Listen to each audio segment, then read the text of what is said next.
చూసినప్పుడు అక్కడ నేను అది మాత్రం కుంభకోణం జరుగుతుంది అనుకోనండి. ఎందుకంటే ఇప్పుడు ఇది సిస్టమ్ కదా, ఆన్లైన్ సిస్టమ్ కదా, వీళ్ళు డబ్బులు పంపిస్తారు, వాడు వీళ్ళకి ఎట్లా క్యాష్ తెచ్చిస్తాడు? వాడికి లాభమే నో డౌట్.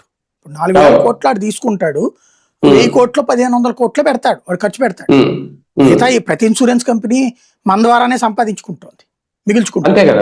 కానీ వాళ్ళేమి దానికి చేతుల్లో క్యాష్ తీసుకెళ్ళి ఎట్టిస్తారు? ఎందుకు ఇస్తారు? ఏమన్నా ఫ్యూచర్ లో జరిగితే చూపెట్టాలి, కానీ ఇప్పటికిప్పుడైతే అట్లా జరుగుద్దని నేను అనుకోను.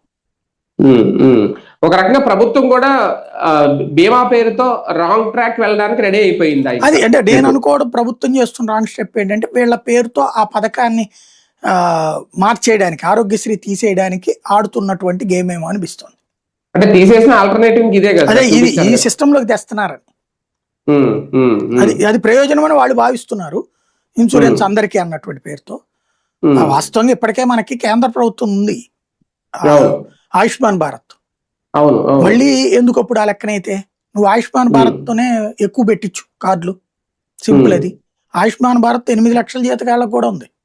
సార్ ఇక్కడ డౌట్, ఇప్పుడు ఆరోగ్యశ్రీ అన్న మీరు అన్నట్టు ఆయుష్మాన్ భారత్ ద్వారానే కదా వచ్చేవి డబ్బులు ఇవన్నీ, రేపొద్దున వీళ్ళు బీమా పెడితే దాన్నే అటు మళ్ళీ ఇస్తారా? మళ్ళీ అది సపరేటు. ఆయుష్మాన్ భారత్ వచ్చేటప్పటికినేమో కేంద్ర ప్రభుత్వం ఉందండి, వాళ్ళది ఏంటంటే హాస్పిటల్ వాళ్ళు ఆయుష్మాన్ భారత్ ని యాక్సెప్ట్ చేయట్లేదు మనకి.